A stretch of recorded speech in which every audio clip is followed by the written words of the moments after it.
From 1945 until 1991, the Eastern Bloc, dominated by the Soviet Union, and the West, headed by the United States, are at daggers drawn.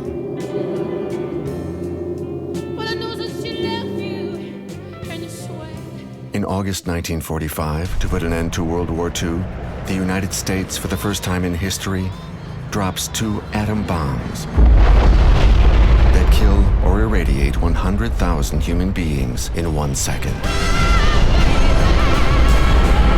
The atom bomb is now the real threat. In 1947, American scientists invent a way to evaluate the risk of nuclear war. They call it the Doomsday Clock. If the clock's hands ever reach midnight, it will mean disaster. This virtual clock often hits 5 minutes to 12.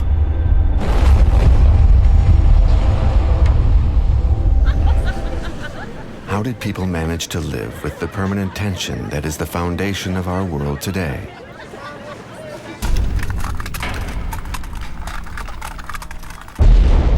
How did this balance of terror spark off dozens of deadly regional conflicts, from Indochina to Korea,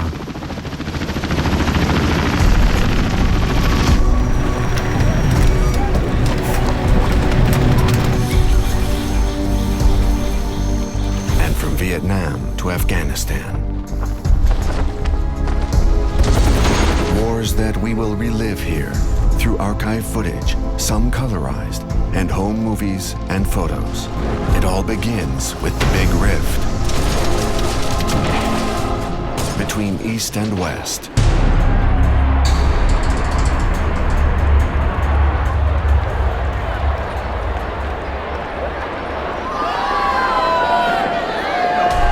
On May 8, 1945, the French celebrate the end of the war in Europe. The American soldiers have only one thing in mind: going home.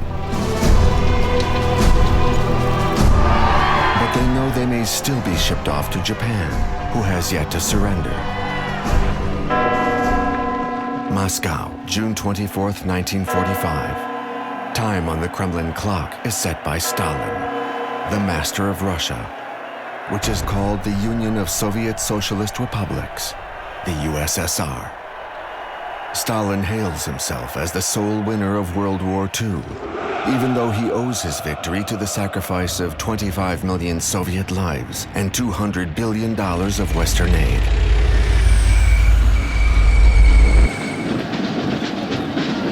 The First World War gave birth to communism. The Second places it in a position of power.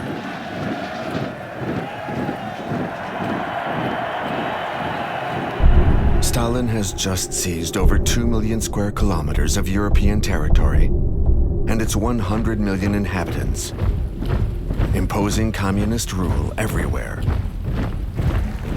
Stalin and his military chiefs of staff have drawn up plans for invading the rest of Europe. This scheme would be backed up with a power takeover by the local communist parties. Stalin is also counting on the great Western powers being paralyzed by uprisings in their colonies. In Berlin, landlocked by the Soviet-occupied zone, Stalin meets with the Allied leaders to take stock after Germany's surrender. The meeting is held in Potsdam, a suburb of Berlin that has suffered less damage than most of the city.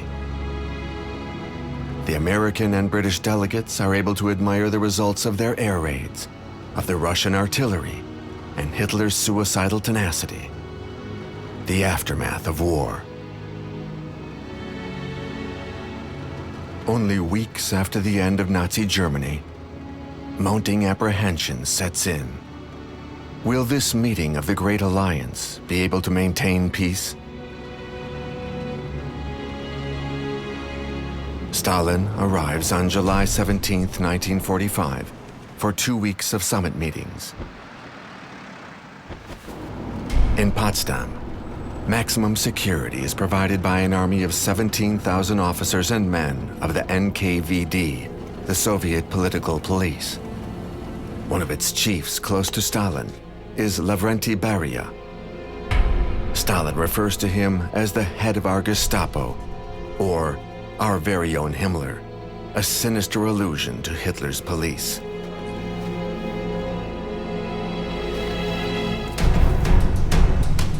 The Secret Service that protects the American president is also fully mobilized. This is the first trip overseas for Harry Truman, President Roosevelt's successor. It is also President Truman's first meeting with one of World War II's great heroes, Winston Churchill, who has just sent him a long telegram warning him against Stalin.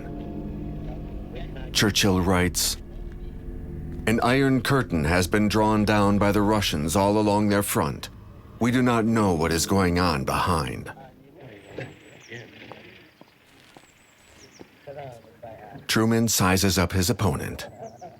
Stalin has public opinion behind him. He is the father of nations. More importantly, he has 20,000 tanks and 5 million soldiers at his command. This is the main question for President Truman. How can Stalin be stopped, and where?